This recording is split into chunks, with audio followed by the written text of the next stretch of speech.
ሰላም የተወደዳችሁና የተከበራችሁ አድማጭ ተመልካቾቻችን እንዴት አላችሁ? እንዴት ሰነበታችሁ?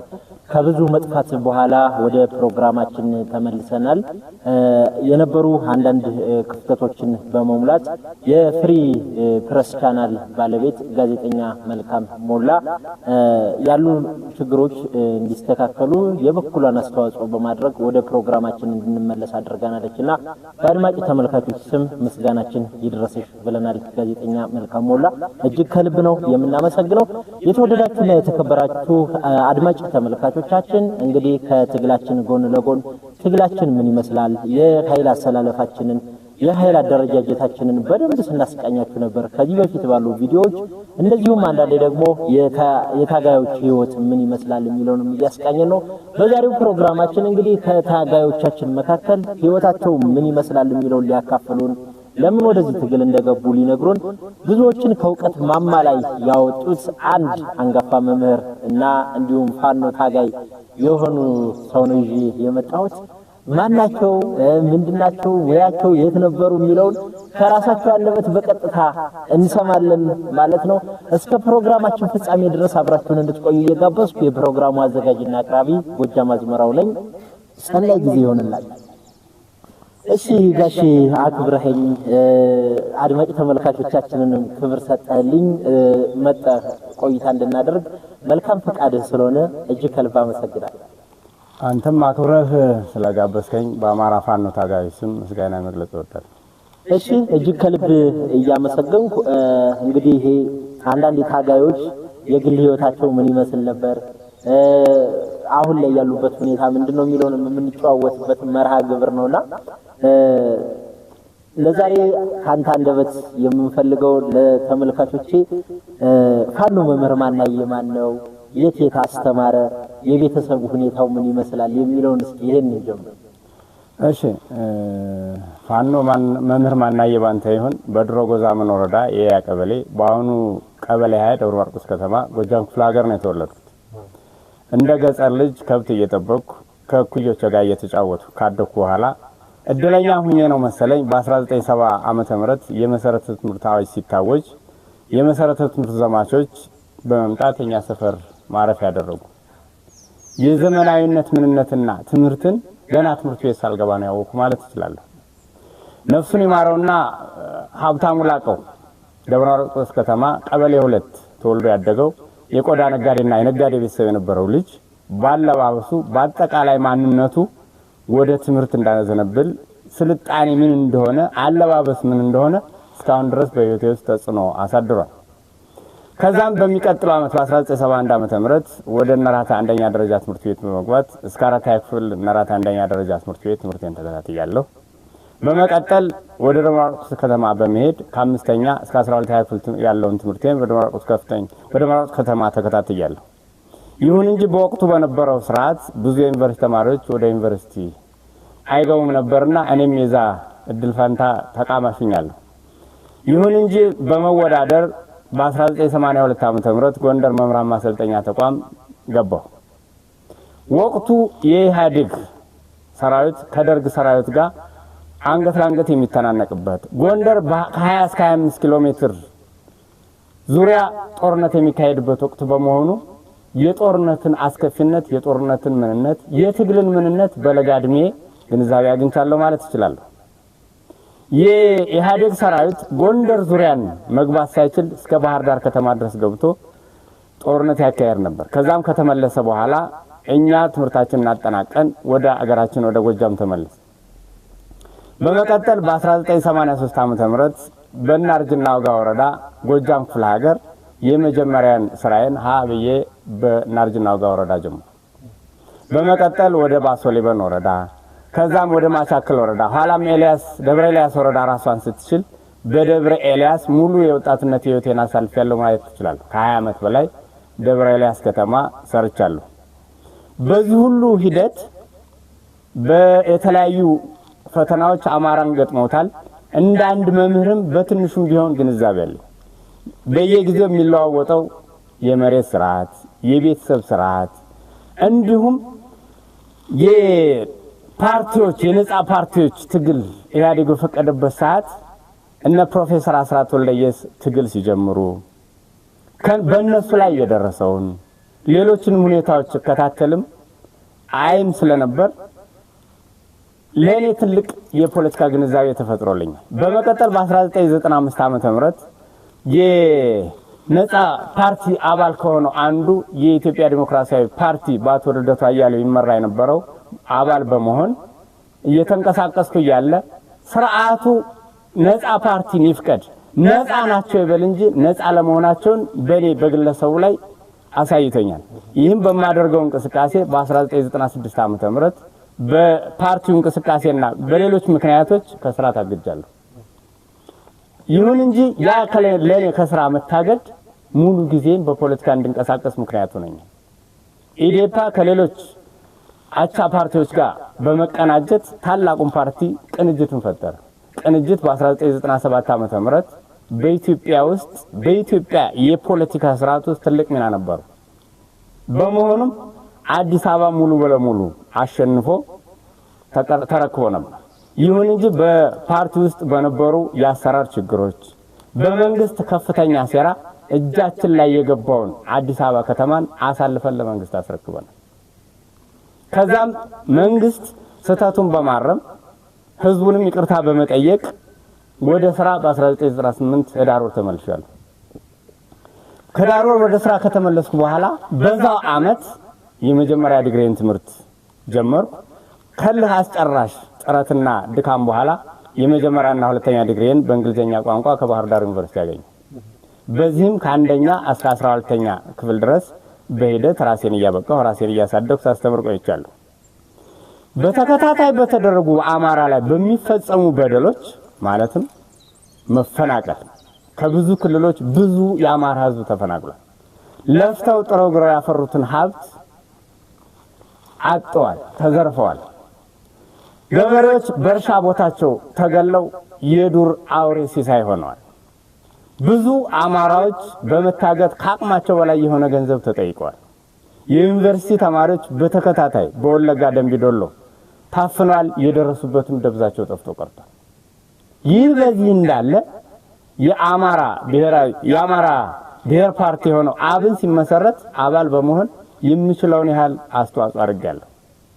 መንግስት ባብል ላይ የሰራው ሴራ አብን ሰዎች የፈጠሩትን በደል ለአማራ ለኢትዮጵያውያን ግልጽ ነው። በዚህ ሂደት ላይ ያለ መንግስት አብይ አህመድ መራሹ መንግስትና የህወሓት መንግስት ልዩነት ተፈጠረ። ይህ ልዩነት አድጎ ወደ ጦርነት ገቡ። ህወሓት በሰሜን በነበረው መከላከያ ላይ በፈጸመው ጦርነት እጅግ ያዘን የተከፋን ብንሆንም ያ ጦርነት ወደ አማራ ክልል ተስፋፍቶ እስከ ሰሜን ሸዋ ድረስ ቀጠለ። መንግስት አማራዎችን የድረሱልኝ ጥሪ አዋጅ ባወጀ ሰዓት የአማራ ፋኖች አማራዎች መንግስትን አገዙት። ይሁን እንጂ ትግራይን ካዳከመ ካሽመደመደ በኋላ በራሱ ጊዜ ትግራይን ለቆ በመውጣት ፊቱን ወደ አማራ ዞረ። የአማራ ፋኖችን አይደለም ትጥቃችሁን ቀበቷችሁን እናስፈታችኋለን ብለው በዚህ ሂደት ነው እንግዲህ ፋኖ ተገዶ ወደ ጦርነት የገባው። እኔም በዚህ ምክንያት የፋኖ የትግል አባል ሆነ። ወደ ግል የቤተሰብ ህይወቴ ስመጣ ባለትዳርና አንድ ልጅ አባት ነበርኩ። አንድ ልጅ አንድ አይን ምን ያህል እንደሆነ ለአማራ ህዝብ መግለጽ ለቀባሪው ማርዳት ነው። የናፍቆትን የልጄ ህይወት አጠቃላይ ቤተሰብ ሁኔታ ሳስበው ቢከብደኝም ታጋይ ስትሆን የፖለቲካ ሰው ስትሆን ራስክን ቤተሰብ መካድ ግድ ይላል። ይሄ እኔ ብቻ ሳይሆን ከትናንት በፊት የነበሩት የነበላይ ዘለቀ ህይወት ያስተምሩኛል። ነበላይ ዘለቀ ልጃቸው እንኳን ተይዛ በተማረከችበት ሰዓት ልጄ ከኢትዮጵያ አትወልጥም ብሎ ትግሉን አስቀድሞ መታገሉ እኔ ባሁን በናፍቆት ለምሰቃየው ሰው ስንቅ ይሆነኛል። በዚህ ምክንያት የምወዳትን ልጅ የምወደውን ቤተሰብ በትኜ በትግል ህይወት ላይ ይገኛል። ከዚሁ ጋር ተያይዞ የዲምቢዶሎ ዩኒቨርሲቲ ሴት እህቶቻችን የታገሱበት ተማሪዎች ስንት አመት ሆነው ማለት ነው? እሱ ጋር ያንተ የስጋ ዘመድ አብራ የታገተቻለች የሚል ወሬ ሰምቻለሁ። እውነት ነው። የደምቢዶሎ ዩኒቨርሲቲ ተማሪዎች ሁለት ጊዜ ነው እገታ የተደረገው። የመጀመሪያው 17 ተማሪዎች ወንዶችን ጨምሮ ታግተዋል። ሁለተኛው በ2014 ዓመተ ምህረት ከታገቱት ተማሪዎች የመጨረሻ የምረቃ ሰዓት ከነበረችው አንዷ ያክስቴ ልጅ ናት። የት እንደገባች ምን እንደዋጣት ማውቀው ነገር የለም። ምናልባት እሷ አንዷ ወደ ትግል እንደወጣ ምክንያት ናት ብዬ መናገር ይችላል። ያክስቴ ልጅ ናት። በጣም የሚደንቅ ታሪክ ነው። ይሄን የሆነ ቦታ ላይ ሰምቼ ስለነበር እንደው ካንተ አንደበት ለተመልካቾቻችን ለማረጋገጥ ነበር። ጋሽ ማናዬ ሁለተኛው ጥያቄ ምን ይሆናል መሰለህ? አንዳንዴ ምንድነው ጠላትም የሚያወራው አለ። ጠላት ምንድነው ይሄ እንደ ፕሮፓጋንዳ የሚጠቀምበት ወይም ይሄ የፋኖን አደረጃጀት የሚተችበት አቃቂር የሚያወጣበት አንዱ መንገድ ምንድነው? በፋኖ አደረጃጀት ውስጥ የተማረ አካል የለበትም ይላል። ያው ፈገግታስ ብላል። በርግጥ ጥያቄው ካንተ አንድ የብዙ ዘመን እድሜ ጠገብ የእውቀት አባት ልምድ ያለ የተማርከው ስለሆንክ ጭምር ነው ይሄን ጥያቄ የማነሳውና በፋኖ አደረጃጀት ውስጥ የተማረ የለበትም ለሚሉ አካላቶች ምን መልሳለህ? ፋኖነትን ከአማራ አማራን ከፋኖነት መለየት አይቻልም። የአማራ አንዱ ትልቁ ቅርስ ፋኖነት ነው። ስለ አማራ ካወራን ደግሞ ንቃት፣ ትምህርት፣ ዕውቀት፣ ጀግንነት፣ ጦረኝነት ከአማራ በላይ ላሳር ነው። እናኛ ፋኖች የዚህ ትልቅ ማህበረሰብ ልጆች ነንና ፕሮፌሰሮች፣ ዶክተሮች፣ ኢንጂነሮች፣ ማስተሮች የትየለሌ ዲግሪዎችና ዲፕሎማዎች የታጨቁበት ከዩኒቨርሲቲ ትምህርታቸውን አቋርጠው የተቀላቀሉበት ትግል ነው። ጠላቶቻችን ያለ ማሳነስ ያላሉት የማይፈነቅሉት ድንጋይ የለም። ይህ የስም ማጥፋት ዘመቻ ነው እንጂ አማራ በተፈጥሮ የተማረ ነው አይደለም። መደበኛ ትምህርት ገብቶ በስርዓት አድጎ ጎልምሶ የደረሱ ሰዎችን የተሰጠን ስም ተገቢ አይደለም። የማጠርሸት የጥላቻ ስም ነው። ሌላኛው ምንድነው ሁላችንም የምናውቀው ነው። ይህን አደረጃጀት ስንጀምር ከአባታችን ጀግናው አባታችን ከብርጋዴር ጀነራል አሳምነው ጽጌ ለመሪያችን አርበኛ ዘመነ ካሴ በስጦታ መልክም በአደራ የቃል ኪዳን ማስገባት በሚመስል መልክም አንዲት እግር ክላሽ ነው ሰጥቶት ይህ ትግል የተጀመረውና እኔም በዚህ በመንቀሳቀስበት ያየሁት አለ። አንተም በነበርክበት በተለይ የአማራ ፋኖ ብሔራዊ ኃይል ምዕራብ አማራ ቀጠና ቴዎድሮስ እዝ 206ኛ ኮር 14ኛ ክፍለ ጦር አካል የሆነችው በአሁኑ በአዲሱ አደረጃጀት ማለት ነው የበፊቷ የንጉስ ተክለ ሃይማኖት ብርጌድ አንዱ አካል ነበርክና ፋኖ ከመነሻው እስካሁን ያለበትን ሁኔታ እንዴት ተገልጿል? ትግሉ እንዲሁ ዝም ብሎ የተጀመረ አይደለም። በአማራ ህዝብ ላይ ያልተፈጸመ በደል የለም። እዚህ ምድር ላይ ያለው ሁሉ በደል ተፈጽሞበታል። ይህ በደል ሲፈጸም በሰላማዊ ትግል፣ በሰላማዊ ሰልፍ ጥቂትም ቢሆኑ ለአማራ በቆሙ የተወካዮች ምክር ቤት አባላት በተደጋጋሚ ጥያቄ ሲነሳ ቆይቷል። እንደ ተቃዋሚ ፓርቲም ከአባታችን ከፕሮፌሰር አስራት ወልደየስ ጀምሮ በሳሙኤል አወቀ አቋርጦ በዘመናችን አርበኛ በጀነራል አሳምነው ጽጌ ድረስ ትግሎች ተሞክረዋል። እጣ ፋንታቸው የምናውቀው ነው። የሞት ሰለባ ነው የሆነው።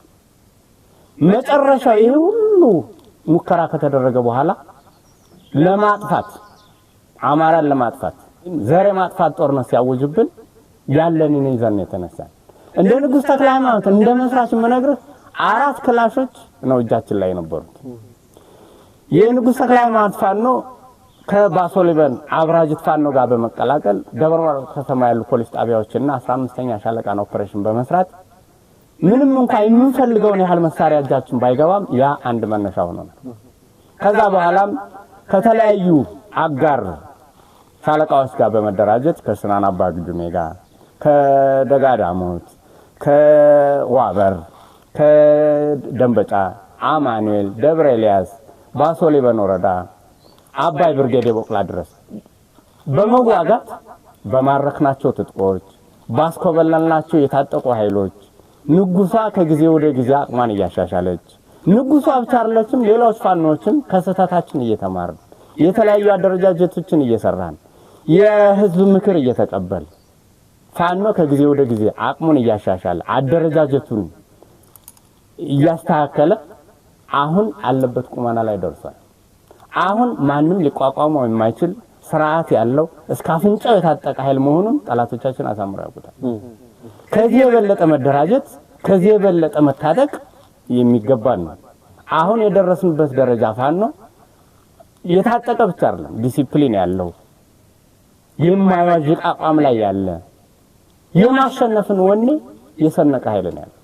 ምርጫችን ማሸነፍና ማሸነፍ ብቻ መሆኑን እኛ ፋኖች አይደለንም፣ ህብረተሰቡም ይሄን አሳምሮ ያውቃል። ስለዚህ ፋኖ አሁን ባለበት ደረጃ ላይ እንደ አማራ አንድ ተቋም ለመመስረትና ይሄን ዜና ለማብሰር መሪዎቻችን ደፋ ቀና እያሉ ይገኛሉ።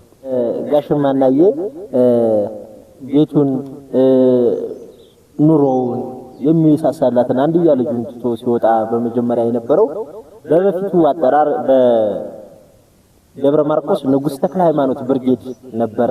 መስራች ሆኖ ከነበሩ ይህንን ትግል ከተቀላቀሉ አንዱ ከመሰረቱት ወይም ከነበረ ወጣት ጋር ተሰልፎ ዛሬ ላይ እስከ አፍንጫው የታጠቀ ሰራዊት እስከሚደርስ ድረስ የበኩሉን አስተዋጽኦ የተወጣ ጀግና የትግል አባት የቀለብም አባት ነው ማለት ነው። እንግዲህ ንጉሥ ተክለ ሃይማኖት ብርጌድ በአዲስ አደረጃጀት በ206ኛ ኮር በ14ኛ ክፍለ ጦር ውስጥ ተካታሽ አለቃ ሆናለች።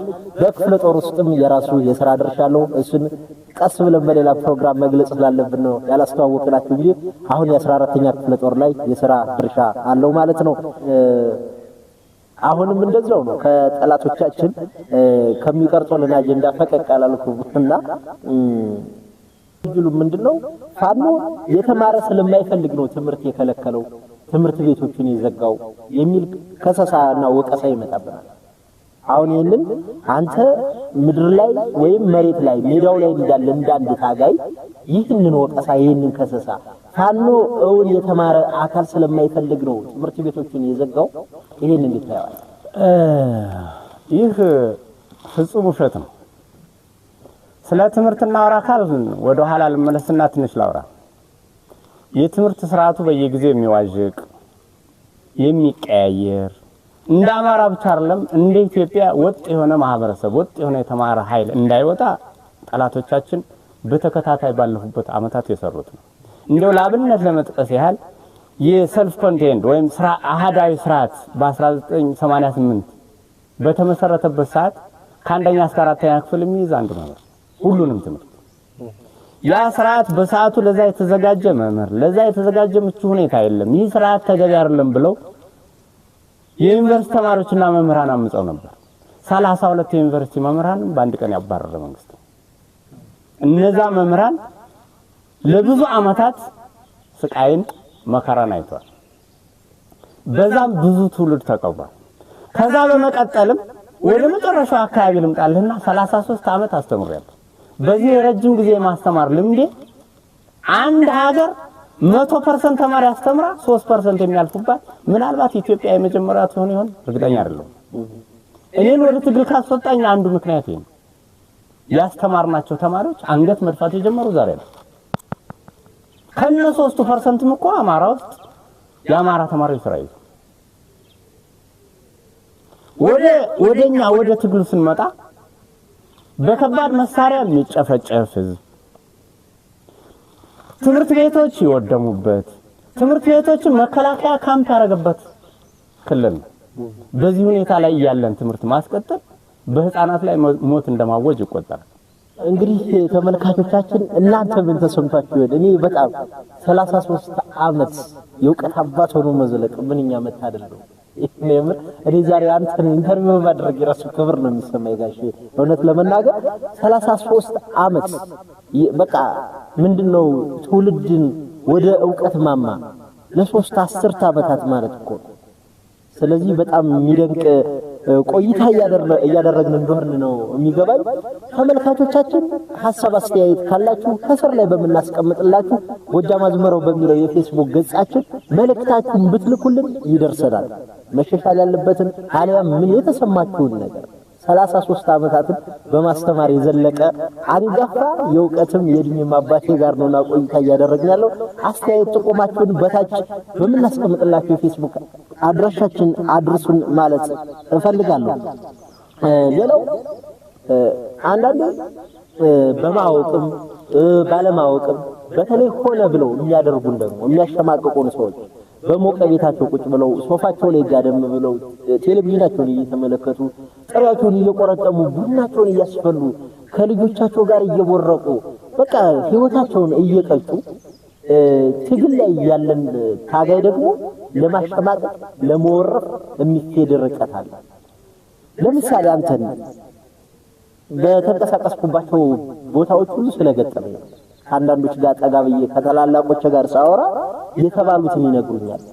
በዚህ እድሜው መሳሪያ ይዞ ከወጣት ጋር ጦር ሜዳ ውስጥ ምን ይሰራል የሚል ዝም ብሎ ምንድነው ይሄ ቆሻሻ የሆነ ቃል የሚጠቀሙ ሰዎች አሉ። አንተንስ ምናልባት ይገጥማል ብዬ እርግጠኛ ስለሆንኩ ነው። በዚህ እድሜው መሳሪያ ይዞ ጦር ሜዳ ላይ ምን ያደርጋል ብለው የሚተቹ አይጠፉምና ለነሱ ያለ መልእክት ምንድነው? ወደ አማራ ፋኖነት ወደ አርበኝነት ስንመጣ ወደ ኋላ እንመለስ። ከነ በላይ ዘለቀ ስንጀምር በላይ ዘለቀ እኮ በ14 አመቱ ነው የአርበኝነት ትግል የጀመረው። እድሜው ፈቅዶለት አይደል። አርበኝነት ወንድነት ከአማራ ጋር አብሮ የተፈጠረ በመሆኑ በዛን ሰዓት በላይ ዘለቀ በ14 አመቱ ሌሎች ወጣቶች፣ ጎልማሳዎች፣ አዛውንቶች የተሳተፉበት ጦርነት ወደኛ ወደ አሁኑ ስንመጣ ምን ብዬ መናገር እንደምችል ይከብደኛል። የዚህ ትግል አርበኛ ብቻ ሳይሆን አርያ ሻማ ሙሉ ቤተሰቡን ህይወት ያጣው ጋሽ መሳፍንት ተስፉ ለኔ እኔ ወጣት መሆኔን ነው የሚሰማኝ። ጋሽ መሳፍንት ተስፉ አባቱን በህይወት ያጣ በዚህ እድሜው በዚህ ትግል ላይ ያለ ሁለት ልጆቹን እንኳን በዚህ ህይወት በዚህ ትግል አጥቶ ተስፋ ያልቆረጠ ትግሉ ወንዝ እንዲሻገር የሚሰራ ሰው ነው። እሱን ለአብነት ልጥቀስ እንጂ ከጎንደር እና ሻለቃ አስፈር መለስ ወደ ጎጃም ስንመጣ ብዙ እና አስር አለቃ አለሙ ባንተ ይርጋ ወደ ሸዋ ስንሄድ እና አርበኛ መምህር ምን ተስኖት ያሉበት ትግል በሰባዎቹ ውስጥ እነሱ እየታገሉ ለኔ 56ኛ ዓመቴ ነው። አሁን በ54ኛ ዓመቴ ነው ትግል የጀመረው። እኔ ገና ነኝ። ምንድነው የሚያስፈልገው ለዚህ ትውልድ እንዲለምኑት ካልከኝ አእምሮአዊ ዝግጅት ያስፈልጋል። በአእምሮ ከወሰንክ እችላለሁ ካልክ አካላዊ ዝግጅት ካረክ በዚህ እድሜ ስፖርት ሰራለሁ፣ በዚህ እድሜ ራሴን እጠብቃለሁ። መናገር ከምችለው በላይ ልዑል እግዚአብሔር ከሰጠኝ እዚህ ትግል በመግባቴ እዚህ ትግል ላይ ሆኜ ጤነኛ ነኝ፣ ጠንካራ ነኝ። እኔ አይደለም ከኔ በላይ የሚታገሉት ደግሞ ተላላቆችን ሳስብ እኔ በሞራል የተሞላው ወኔ ያለኝ ይሄን ትግል ዳር አደርሳለሁ ብዬ ከሚታገሉ አርበኞች አንዱ ነኝ። ለወጣቶችም ምሳሌ ነው ብዬ አስባለሁ። በጣም እንግዲህ የሚደንቅ ነው። ያው ጋሽ በሰፊው ገልጸዋልና ጋሽ መሳፍንት ተስፉ የምር ነው ማለት እንደው ፈጣሪ ፈቅዶልኝ አንድ ቀን አለበት ድረስ ሄጄ ኢንተርቪው መስራት ፈልጋለሁ። በነገራችን ላይ ጋሽ መሳፍንት ለዚሁ እንደው ድፍረት እንደሚሆንብኝ ያውቃለሁ፣ ግን ካለኝ ፍቅር የተነሳ ለሱ እንደዛው መምህር ምን ተስኖት ከሸዋ ላይ አሁን ዋጋ እየከፈለ ያለ አቀበት ቁልቁለቱን በዛ እድሜው እየዞረ ያደረጀ ይህ ትግል ሲጀመር ህዝብ በማወያየት ሰራዊቱ በመገንባት ትልቅ ድርሻ ያለው ነው እስካሁን። እንዲሁም አሁን ደግሞ ጎጃም ላይ በቅርቡ በደርግ ሰዓት አየር ወለድ የነበረ ቀደም እንደተጠቀስከው 10 አለቃ አለሙ ባንተ ይርጋ እዚሁ ጎጃም ውስጥ ምስራቅ ጎጃም ውስጥ ያለ አንድ አርበኛ አለ። በጣም በሚደንቅ ሁኔታ ጥጥ የሚመስል ጸጉሩን እንደዛ ከምከሙ ወጣቱን እየመራ ያለ አባት ነውና አንተም ነገ እንደው እዚህ ጋር ጥያቄ ማከል በፈልክ 33 ዓመት አስተምራል። ወታደር ነን፣ ነገ ልንሰዋ ልንወድቅ እንችላለን። በቃ እኔም አንተን ጨምሮ ብዙዎች ግን በህይወት ይሄንን ትግል ዳር አድርሰን በህይወት ከሚተርፉት ውስጥ ከሆነ ወደ መምህርነት ሙያ የምትመለስ ይመስላል። ከድቤም ጋር ከቆይታም ጋር ወደ መምህርነት መመለስ ይከብዳል። መምህርነት ስትርቀው የሚርቅህ ነው ዕውቀት። ይሄ ቀን ተቀን ትግል ይጠይቃል። የአካል ብቃቱ እድሜው በራሱ ላይ የራሱ የሚጠይቀው ነገር አለ። ይሁን እንጂ ከትምህርት ርቃለሁ እያላስብም በዛ አካባቢ ሆኜ ይሄን የሞተውን ትምህርት ነፍስ ምንዘራበት አማራውያን ኢትዮጵያን ባለም ተወዳዳሪ የሚሆኑበት ስርዓት ተቀርጾ ትምህርት ሲሰጥ ማየት የሚፈልግ የዚህ አካል የመሆን ይመስለኛል። እንግዲህ እግዚአብሔር ፈቃዱ ከሆነ ምን ይሆናል ወደፊት ረጅም እድሜና ጤና እንዲሰጥህ እኔ በግሌ እመኛለሁ። አመሰግናለሁ። እሺ በመጨረሻ ጋሼ ለመሪዎቻችን ለትግሉ ደጋፊዎች በአገር ውስጥ በአገር ውጭም ያሉ ኢትዮጵያውያንና ትውልደ ኢትዮጵያውያን ለማንኛውም መድረስ አለበት ብለህ የምታስበው መልእክት ካለ ለአድማጭ ተመልካቾቻችን ለማንኛውም ነገር ያለህን ሐሳብ ማስተላለፍ ትችላለህ። ትግሉን ጀመርነው እንጂ አልቋጨነውም። ትግሉ ገና ብዙ ፈተናዎች ይጠይቁታል እና ለመሪዎቻችን ማለት እንፈልገው ከዚህ በላይ ጠንካራ ውይይቶችን በማድረግ ጠንካራ አደረጃጀቶችን በመፍጠር እንደ አማራን እንደ ኢትዮጵያ ከሌሎች ኢትዮጵያውያን ጋር ኢትዮጵያን እንደ አዲስ ለመስራትና በአፍሪካ ብሎም በዓለም ራሷን የቻለች በራሷ የምትቆም ሀገር ለመመስረት ከፊት ለፊታቸው ትልቅ ፈተና መኖሩን አውቀው ለዛ እንዲዘጋጁ አደራዬ ማስተላለፍ ፈልጋለሁ። የአማራ ህዝብ ያልተፈጸመበት በደል ያልከፈለው ስቃይ የለም። እንደኛ እንኳን ብንመጣ ይሄው 3ኛ ዓመት ይዘናል። ልብሳችን ነው፣ ጉርሻችን ነው፣ ዋሻችን ነው። በእኛ ምክንያት በዚህ ምክንያት ልጆቹ ጧሪ ልጆቹን አጥቷል። ሀብቱም ለሮብቱ ይወደምበት አለ። አካል የጎደለባቸው አባሎቻችን አሉ። ከዚህ የበለጠ መጠንከር የሞራል የስለንቦና ዝግጅት እንዲኖረው ፈልጋለሁ። ከዚህ የበለጠ ገዛም እንዲያደርግ በሞራል በኢኮኖሚ አግዞን ወንዝ እንድንሻገር ከጎናችን እንዲሆን እየጠየቅኩ ዲያስፖራው ከትናንት በፊት ጠላቶቻችን በተከታታይ በሰሩብን የመከፋፈል ሴራ ያንትቶ ወደ አንድ በመምጣት አንድ ኢትዮጵያ የምትቆምበትን እገዛ እንዲያደርግልን ፈልጋለሁ።